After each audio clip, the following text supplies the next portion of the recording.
In the next few days, government should give a clearer indication as to where more than 10 billion rand needed for the restructuring of South African Airways and to start what is called the new SAA will come from.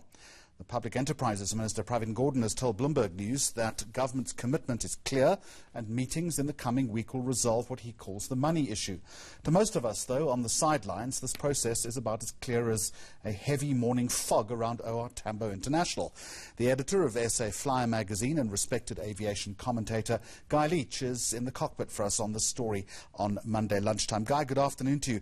Now, all of this comes after the minister says in a statement Friday that the money will be reprioritised in the finance minister's adjustment budget. That happens next month, and the hole will in the meantime be plugged with loans.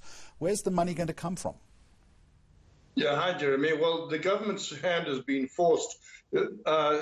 Nearly 2 months ago, they made a fairly wishy-washy promise that effectively said that the government would help mobilise the funds. Well, I think what was meant by that was that they would get the money from the banks. The banks have been reluctant, if not, quite frankly, just denied the request for additional funding. They obviously see the risk as being far too high, which left government high and dry. Government was forced on Friday morning to issue essentially a promise, a commitment to provide the funds. In other words, from its own coffers, its own resources. So at this stage, we have to assume that the money can only come from the taxpayer, from the government's own resources. At the same time, Guy, we also know that the Public Enterprises Minister is, in many respects, pinning his hopes on money flowing into SAA from as many as 20 parties that have allegedly made unsolicited bids for participation in this process. What are you hearing?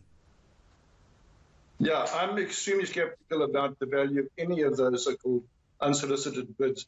It costs nothing to put in an unsolicited bid, and you could simply put clauses that would make it quite impossible. For instance, that the entity, the new airline, must be completely debt-free and must be free of government interference. Neither of those are on the government's agenda. There are legal obstacles as well to offshore private ownership, in other words, doing a deal with Emirates, which was a popular option some time ago, Ethiopian more recently, and there are enormous problems with that. So quite frankly, I don't think there's going to be a new SAA. I don't think we're going to get a strategic equity partner, at least not for the foreseeable future.